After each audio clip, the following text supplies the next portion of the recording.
જળ જ જીવન છે, પરંતુ જ્યારે તમે માર્કેટમાંથી મિનરલ વોટરની બોટલ અને જાર મંગાવો છો ત્યારે તમને લાગે છે કે તે મિનરલ્સથી ભરપૂર અને શુદ્ધ હશે, પરંતુ તમે જાણીને આશ્ચર્યચકિત થઈ જશો કે જે પાણી તમે મિનરલ વોટર તરીકે પી રહ્યા છો તે તમારા સ્વાસ્થ્ય માટે હાનિકારક હોઈ શકે છે.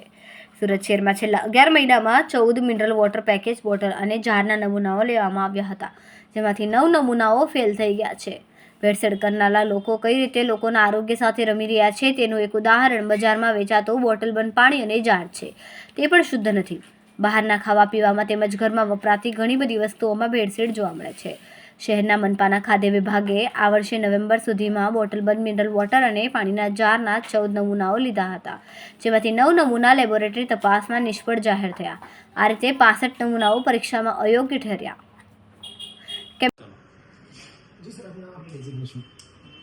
Food safety officer H S. Patel, Surat municipal corporation. પાણીના સેમ્પલ લીધા હતા અને સેમ્પલ ફેલ આવ્યા છે. કઈ રીતે પ્રોસિજર કરી કે શું મેડિસિન છે? આપણે ફૂડ ડિપાર્ટમેન્ટ દ્વારા સુરત કોર્પોરેશનના દરેક ઝોનોમાંથી અવારનવાર ખાદ્ય પદાર્થના આપણે નમૂનાઓ લઈ ફૂડ એનાલિસિસ માટે પબ્લિક લેબોરેટરીમાં મોકલીએ છીએ. એ પ્રમાણે જ આપણે મિનરલ વોટરના સેમ્પલ લેવામાં આવ્યા હતા, જેમાંથી 14 સેમ્પલ આપણે લીધા હતા અને લેબમાં મૂકેલા હતા. એમાંથી 9 સેમ્પલો જે ફૂડ સેફ્ટી સ્ટાન્ડર્ડ એકના ધારાધોરણ મુજબના હોવા જોઈએ એ ન હોવાથી એમની સામે આગળની કાર્યવાહી કરવામાં આવે. શું સર એમાં શું કમી આવી હતી?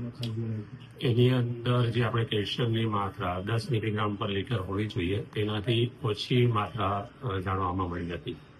અને સર હવે કઈ રીતે આગળ પ્રોસિજર થઈ શકે છે?